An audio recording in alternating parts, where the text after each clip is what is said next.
Actual shot yan, one shot to. Tapos yung camera ko, buwis buhay. Kasi I was shooting it from a balcony, tapos literally yung tripod na yan, nakalabas doon. Tapos, alam ko, diba?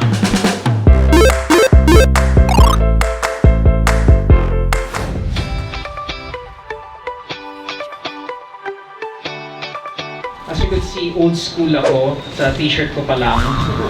Diba? Kasi I started with film. Okay, so give us a background. I started with a Mamiya.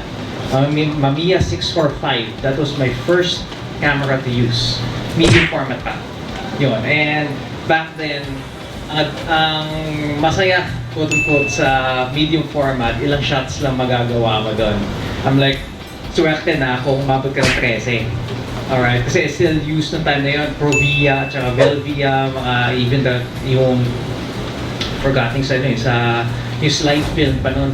And ang masaya sa slide film, pagka mali ka, mali na yun. Unlike nowadays, diba, it's easy to shoot it in RAW at humabol ka. So, photography in a sense is all about intent and context, as you can see.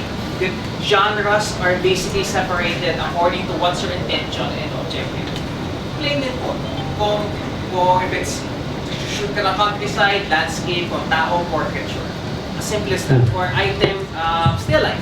So when you say fashion, it's all about clothes, landscape, it's all about environment, and items is still life. And of course, portraiture is all about focusing on people, the personality, not exactly the clothes. Kasi medyo closely related silang dalawa. Fashion and portraiture is people eh. Pero iba ang when you start highlighting the person instead of the clothes. So, lumalabas sa intent yun. So, portraiture is all about people. Naunahan mo na screen mo slides. Wait. So, yeah. That. So, I'm not exactly talking about clothes, but we're talking about the personalities behind it. Okay? So, factors of portraiture. By the way, to shoot Jazza was a little bit daunting, pero he was super cool. Alright, yung moment na naghihintay ka lang. I shot that for Forbes Philippines back. To work with Jazz was a little bit daunting, and it was surprising. He was cool to work with kasi he's a photographer himself. So alam niya how it is. Ayun. So we shot that in what's this? In Fairmont. I think in Fairmont in the writer's corner. So what are the factors of portraiture? What determines a good portraiture? Depth of field, composition, and of course lighting. Lighting is the important thing here because that's what photography is. Pero importantly, sa lighting factors is direction and quality. I'll show you guys a sample later ng differences nila. Okay? Kasi when you look at the factors of light, it's light, it's direction, quality, and temperature. Temperature, we're not gonna dive into that unless you are particular to it or if you're shooting other genres like landscape. Okay? Kasi here, most of the time, I just keep the color temperature to 5600 Kelvin. Kasi we're just shooting with flash or strobes for that matter. More often than not, of course. Unless you're shooting portraiture with natural light sa labas, then temperature comes into play. Pero here, it's direction and quality because a good portraiture is determined by where the light is coming from and what kind of light you are using. What kind of light meaning, gets you naman yung differences between a big light source and a small light source for that matter, diba? Yun. And lastly, art direction. If there was something that most of us tend to forget, we are photographers, but we are not art directors. Because the art direction is where the story comes into play. Just giving some background, I used to work in an ad agency. I was an art director.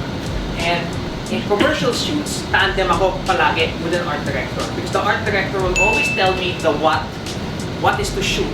And as a photographer or commercial director, we are there to execute or give the how. So it's the tandem. But then if you're shooting all by yourself, you have to be aware of the objective, the what. So, of course, ever since noon, na weapon of... this is my setup right now. The weapon of choice has always been an R. Yan. Wala pa sa ito. Some specs about it. Anybody familiar already? Thank you. Yun. Anybody familiar already with all the specs of the R? Nagamit, nahawakan nyo na ba? Yun. Eh, example na dyan. Yun. Okay. Sige. Yun. Now, just to give you guys a background of what my setup is, I use a battery grip, BGE22. Why? Because, well, in advertising kasi, naka-tether ako, like this right now, at naka-on LCD most of the time. And clients like to see live view stuff. Kumakain ng battery. So I needed a grip. Plus, not only that, the grip comes with its own charger. So you could actually charge straight from the camera mismo. And miss ko yung hawak eh. You know, yung vertical grip, hinahanap ko yun eh. Kasi medyo masakit sa kamay kung nakagano lang ako. O sa wrist eh, kung nakagano ka most of the time. So for me, I went with a battery grip. And of course, natively, this is an RF mount. And what's nice about this is that I actually have the one on the left. So this is the one, yung basic RF mount niya. So TF mount niya, which enables me to use all of Canon's lenses despite it being an RF native mount. So if you move up to a R or even switch to an RP, you don't really need to be so daunted about kailangan mo ang RF lens. Yeah. Diba? So if you're already invested in an EF system like myself, I just needed to change and lagay mo lang yung adapter that works as fast as an RF. So it just gives us more options to work with. And eventually, ito yung masaya dyan eh, yung nasa right, yung may drop-in filter. Imagine you don't need to buy so many filters na iba-iba yung diameter size. Saksak mo lang dyan kasi the filter happens at the start. So no matter what lens you use, may CPL ka na at may ND filter ka na nakasaksak natively. So that's something na, uy! So like I said, tahan ko sarili ko, my God. So yun nga, at the advantage of having the R is that just lagyan mo lang ng adapter ring and you get to use all of Canon's lenses. Okay? So just had to put this out there, how many lenses there are sa EF mount, EFS mount alone. And what's nice about this, of course, it's natively connected to the app. So the ones na gusto niyo mag-picture and upload agad, connected to your phone, and you can upload your stuff in IG or in Facebook or whatever. Okay? So, and of course, just to give you guys a background, I've been doing jiu-jitsu for the last 7 years. For those who've seen me way back then, I used to be way bigger. I was like 240 pounds. But anyway, the case there was, I have a shoulder injury right now. So I couldn't really lift the camera most of the time at sumilip sa viewfinder. Right? So the very angle helped me a lot simply because I get to, well, mayroon nga na isang nice. Wow, it's a nice lens. So so eventually natuto na ako kumawak ng camera this way with vertical grip. So I tend to shoot that straight from the LCD already. And before pa nga, yung gamit ko Mark IV, I even bought a waist level finder just for it, which is pretty rare. Hinanap ko pa siya sa Yodobashi camera in Japan. Hinanap ko lang siya. The local Canon guys here, nakita nila gumagamit, uy, may ganyan ba? Oh. So, hinukay ko siya sa Canon Japan. Pero, point is, ever since I switched to the R with the very angle, I don't use it anymore. Binenta ko na siya, actually, to other people who might want to use it. And nasanay na ako to shoot this way. I hardly use the APF anymore. Okay. Why? Sino dito gumagamit ng APS-C? Naka-APS-C sensor pa. Alright. I'll dive into why did I go to full frame? Okay. Basic stuff. I'm sure alam niyo naman differences ng size sensors, diba? Did anybody ever consider pixel pitch? The idea of pixel pitch? Or did you guys hear ano yung concept ng pixel pitch? Not really. Okay. This is where it gets interesting. Because of course, assuming that you have two sensors of the same megapixel count, sabihin natin pareho tong 20. Baba na. In today's standard, medyo baba na yun. Pero sabihin natin for the sake of argument, both sensors are 20 megapixels each. So you have 20 megapixels packed in this APS-C sensor and the one on the right, full frame. Now, the advantage of having a physically larger sensor is that you have larger photo sensors against a smaller, obviously, size eh. Diba?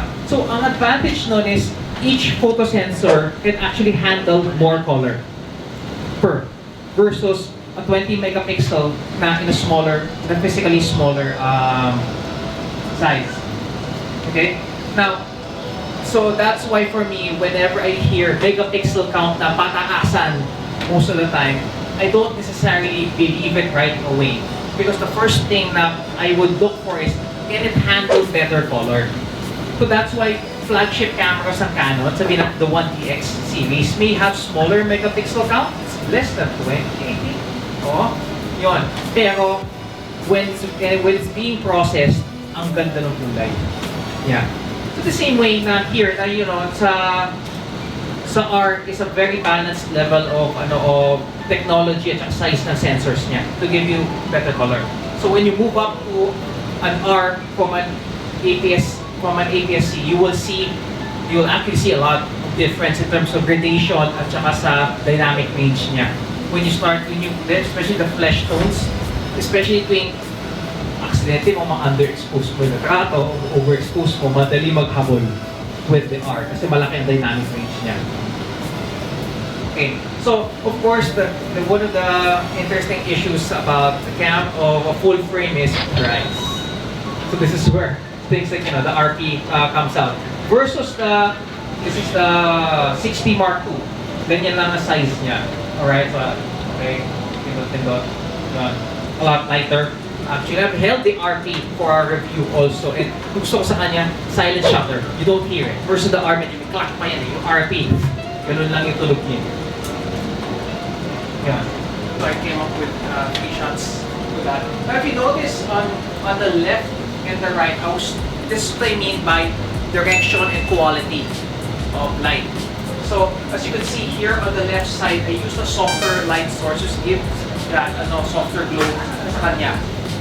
And the more as the light's positioned to the right. Okay, now this is what you call broad lighting because it's facing to the broad side of the face.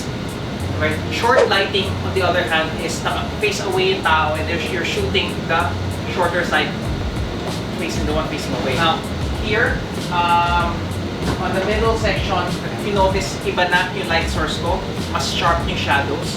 And the position of the light is somewhere on top. It's somewhere between a paramount lighting and loop lighting.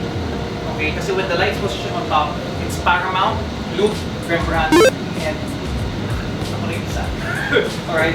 By the way, how would you know it's Rembrandt?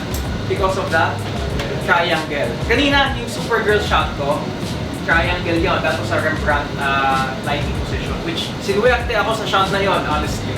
Kasi, nangyari doon, hindi tumira yung ilaw. Only one light fired. But anyway, so this is where the light is coming from top. Over here. And then that's basically all my light. Yun lang gamit ko. And a lot of reflectors. So even if isa lang strobe nyo, don't be afraid to work it because you can still come up with images like ganyan.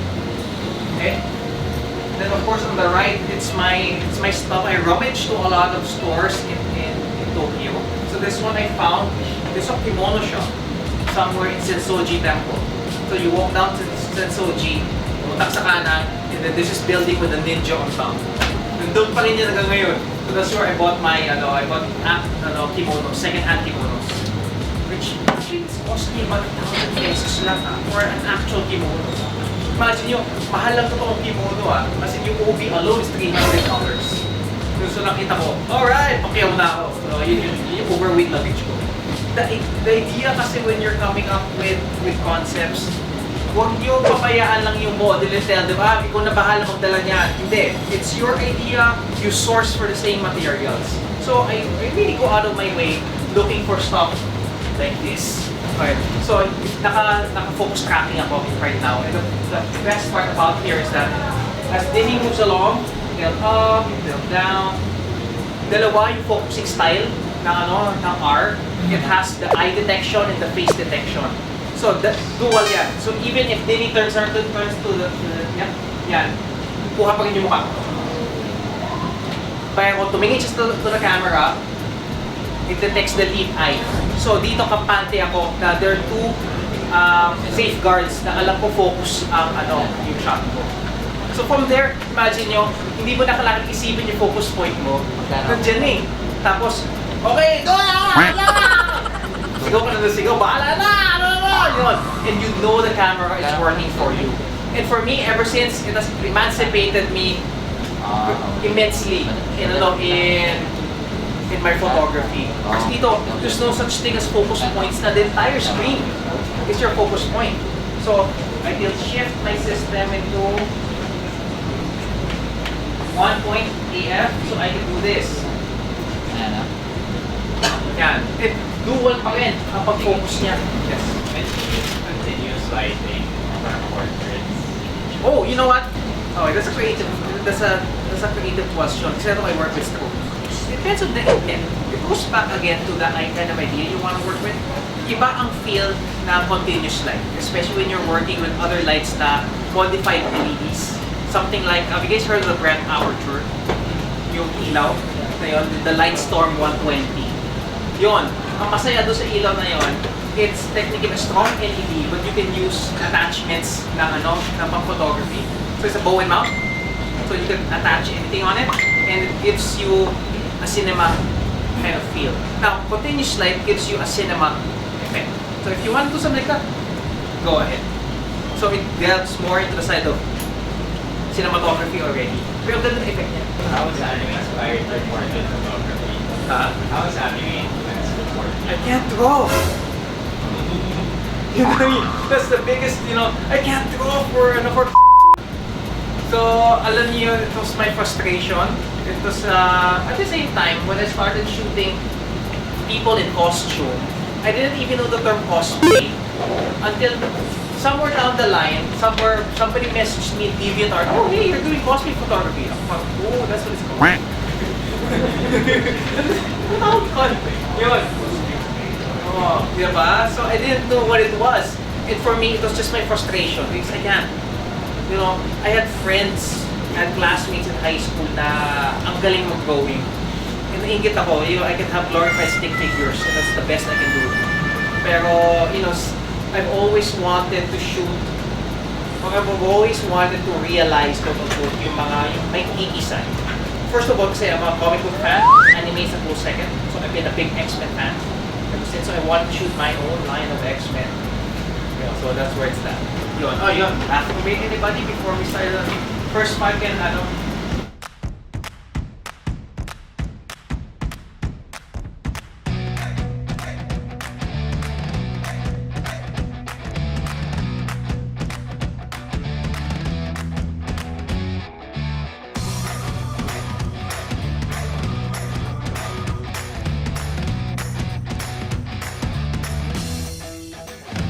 On that note, thank you very much for having me babble for 2 hours for you guys. Thank you.